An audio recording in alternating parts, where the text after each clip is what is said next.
আমাৰ ইয়াৰ অসুখীয়া মানুহৰ কাৰণে নিৰামিষ ভাত নিৰামিষ মানে গোলনেমু চেলনেমু আছে এইবোৰ পটল চব্জি তব্জি আৰু এয়া টিফিনত মোৰ ভাত লগত আছে এয়া চিকেন লগত চিকনেছ দালি আৰু এই পটল ভাজি এয়াই আৰু মেডিকেলত আৰু ইয়াতকৈ আৰু সুবিধা বেলেগ ক'ত পাব তাতে কেবিন একদম পূৰা ফ্ৰেছ গোলনেমু আছে এইফালে একদম পূৰা মলমলাই আছে বস্তু মানে এইফালে পূৰা লাইন লাগিছে এফালৰ পৰা এইবোৰ গোটেই বস্তু লাইন একো নাই মাংস ভাত খাবলৈ আহিছে মোৰ মুখৰ আগত খাবা আৰু ভাল হ'লে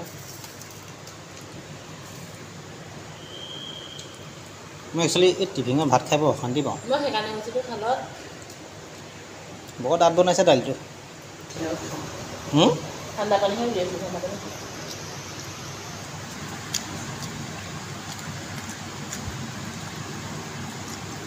গোলনেমু দিলে একদম ভাল লাগে খাই ন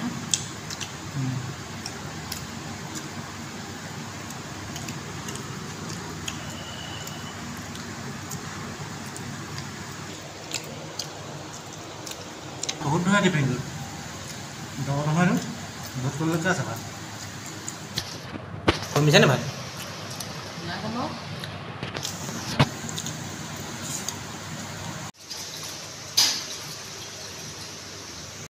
কি খোৱা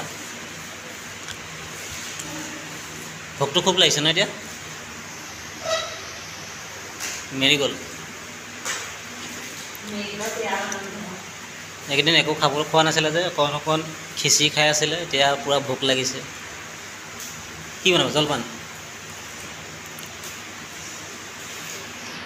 আমি এতিয়া যোৰহাট মেডিকেলতে আছোঁ আৰু ভাল খবৰটো বহুত লোকে গম পাইছে আৰু যিসকলে জনা নাই আজি ভিডিঅ' যোগেদি কৈ দিছোঁ মানে শনিবাৰে ইমাৰ্জেঞ্চি আমি মেডিকেল আহিবলগীয়া হ'ল কিন্তু ডেট আছিলে আমাৰ নৱেম্বৰ 5 তাৰিখে ন কণ্ডিশ্যনটো অকণমান মানে কিন্তু গৰম বহুত হৈ আছিলে প্ৰেছাৰটো পূৰা হাই মাৰি আছিলে সেইকাৰণে ইমাৰ্জেঞ্চি ডক্টৰৰ ওচৰলৈ লৈ আহিবলগীয়া হ'ল আৰু চিজাৰিন কৰিবলগীয়া হ'ল ইমাৰ্জেঞ্চি আৰু মই দেখাই আছিলোঁ আমাৰ যোৰহাটৰ এজিৰ পৰা যোৰহাট মেডিকেললৈ পঠিয়াই দিলে আৰু ইয়াত স্পেচিয়েল মানে ICU ব্যৱস্থা আছে কাৰণে বেগী সেইকাৰণে ইয়ালৈ পঠিয়ালে তাৰপৰা শনিবাৰে 4:58 এটা ল'ৰা সন্তান জন্ম হ'ল অকণমান মানে এডভান্স হোৱাৰ কাৰণে তাৰ অকণমান ৱেটটো কমি আছে আৰু ডক্টৰে একো চিন্তাৰ কাৰণ নাই বুলি কৈছে আৰু এতিয়া খুব সুন্দৰভাৱে সি মানে ইম্প্ৰুভ হৈ আছে গাখীৰ চাখীৰ খাই আছে তাৰপৰা কোনোবা এজন আহিছে যোৱা ডক্টৰ আহিব পাৰে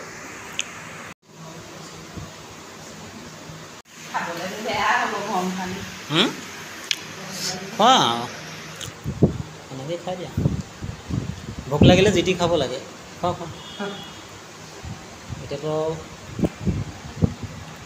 অলপ ভাল হৈছে আৰু গাখীৰ চাখীৰ খাই আছে এইকেইদিন 3 দিন হ'ল আৰু চকুটো মেলি ধুনীয়াকৈ হাঁহি মেলি আছে একো প্ৰব্লেম নাই বুলি কৈছে তো হৈ যায় কেতিয়াবা বোলে বেছি গৰম হোৱাৰ কাৰণে বোলে আগতীয়াকৈতো হৈ গ'ল প্ৰেছাৰটো বাঢ়ি গ'ল কাৰণে চিজাৰিন কৰিবলগীয়া হ'ল আমি ভয় খাইছিলোঁ কাৰণ আমাৰ ডেট আৰু 1.5 মাহৰ পাছত আছিলে 5 নৱেম্বৰত আছিলে তাৰপৰা সেইদিনাখন ডেলিভাৰী হোৱাৰ পাছত লেবাৰ ৰুমত ৰাখিলে ন লেবাৰ ৰুমত কেইদিন থাকিলোঁ আমি 2 দিন তাত 2 দিন থাকিলোঁ তাৰপৰা এদিন এবেলা তাৰপৰা নেক্সট ডে ৰাতি 9টা বজাত আমাক ৱাৰ্ডত চিফ্ট কৰি দিলে ৱাৰ্ডৰ অৱস্থা এনেকুৱাই মানে গম পাই আৰু মেডিকেলত ৱাৰ্ডৰ ৰুমটো কেনেকুৱা কাৰণ এটা ডাঙৰ হল থাকে তাত 300-400মান মানুহ সোমাই থাকে পূৰা হাৱা বতাহ যাবলৈ কোনো জেগা নাই এক ৰাতি চকু কাণ মুদি থাকিলোঁ আৰু আগতীয়াকৈ মই কেবিনৰ কাৰণে ব্যৱস্থা কৰি থোৱা আছিলে সেই অনুপাতে কেবিন এটা পালোঁ এইটো কেবিন দেখাই দিছোঁ আৰু এইফালে ফেন চেন আছে ওপৰত এইবোৰ ফেন চেন আছে তাৰপৰা এইফালে 2খন বিচনা এইফালে ইয়াত আমাৰ পেচেণ্ট শুৱে আৰু এইখনতে মই শুওঁ তাৰপৰা এইফালে ইয়াতে ভাত চাত খোৱা টেবুল আছে এইফালে বেচিন আছে বেগ চেগবোৰ ইয়াত পৰি আছে মেডিকেলত এনেকৈ গম পায় আৰু কিমান জেগা লাগে তাৰপৰা বাথৰুম আছে এইফালে ওচৰতে এইফালে বাথৰুম চাথৰুম আছে পানী চানীৰ ব্যৱস্থা পানীটো অলপ লেতেৰা মানে গা ধুবলৈ চিন্তা হয় আৰু কাৰণ এতিয়া অকণমান ধুওঁ আৰু মানে এদিন এৰি এদিন গা ধুইছোঁ গৈ গৰমত। তাৰপৰা আজি কেইদিন হ'ল? আজি 6 দিন। আৰু 6 দিন আৰু কিমান দিন ৰাখে ডক্টৰে ক'ব আমাক। অকণমান সৰুকৈ ভিডিঅ' এটা বনালোঁ, বহুত দিন ভিডিঅ' বনোৱাও নাই, মানে মাইণ্ডটো মানে পূৰা ছেট হোৱা নাছিলে।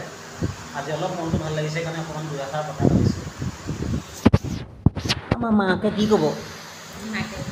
মাকে একো নকয়, ভৰিটো নুঠাবা। ভৰিটো বিষাইছে অ'।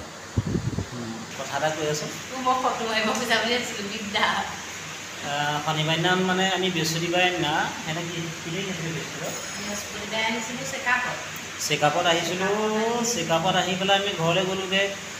তাৰপৰা শনিবাৰ টেবলেট, প্ৰেছাৰটোৰ কাৰণে টেবলেট খালা? শুকুৰবাৰে খাইছিলা? নহয়, বৃহস্পতিবাৰে ৰাতিপুৱা খাইছোঁ। বৃহস্পতিবাৰে দেখুৱালোঁ, দেখুৱাই ৰাতি এটা টেবলেট খাইছোঁ। তাৰপিছতে শুকুৰবাৰে খাইছোঁ।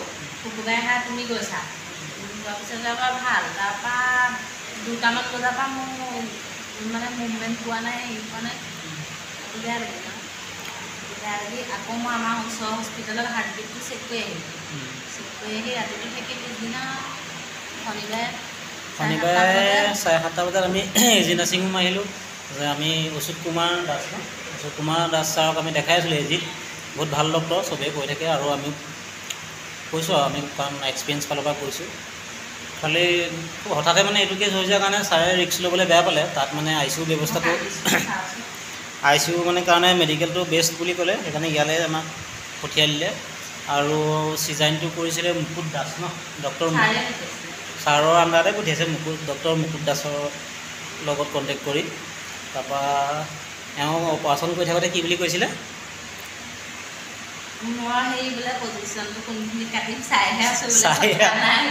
অলৰেডি কাটিয়ে আছে পেট, কিন্তু ডক্টৰে কৈছে বোলে এনেই চাইহে আছে। 5 মিনিট 10 মিনিটৰ পাছতে মাইনাহঁতে কৈ পেলাই কি কৈছে মোক দেই, অবজাৰ্ভেশ্যন ৰুমত থওঁতে মই ক'লোঁ বোলো সেই কেঁচুৱা বেবী দেখুৱালে নে ধৰক, সিহঁতি কৈছে তেতিয়ালৈকে মই হোৱাই নাই, মই ভ্ৰম বকিছোঁ বুলি। ময়ো গম নাপাওঁ, তুমি সেইফালে শুই আছা, মই ভাবিছোঁ চাগে হোৱাই নাই বুলি শুই আছোঁ বুলি। এনাস্থেচিয়া দি পেলাই শুৱাই দিছে বুলি মই সেইটো ভ্ৰম কৈছোঁ বোলে, একদম ওলাই আহিছে বোলে, ভ্ৰম বকিছে আঁতৰিয়ে শুলে। কিবা দিনাখনৰ কথাটো কৈছোঁ, যেতিয়া ওলাই আহিছোঁ মেডিকেললৈ মানে ইমাৰ্জেঞ্চি হোৱা আকৌ বুলি কোৱা কাৰণে মই ঘপককৈ পইচা পাতি মোৰ হাতত নাই ইমান পটককৈ, আগদিনাখন দেখাই মেলি গৈছোঁহে আৰু আহিছোঁ।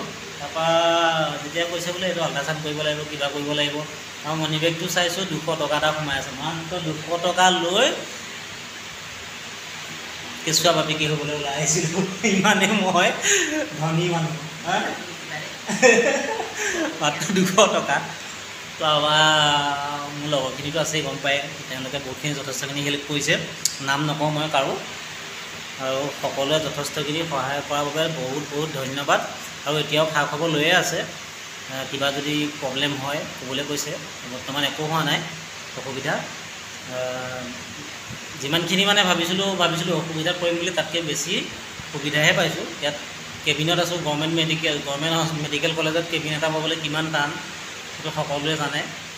আৰু চব অ'কে আছে এতিয়া বৰ্তমান, আৰু ভাবোঁ নেক্সট দিনকেইটাও ভালে কুশলে যাব বুলি আশা কৰিলোঁ।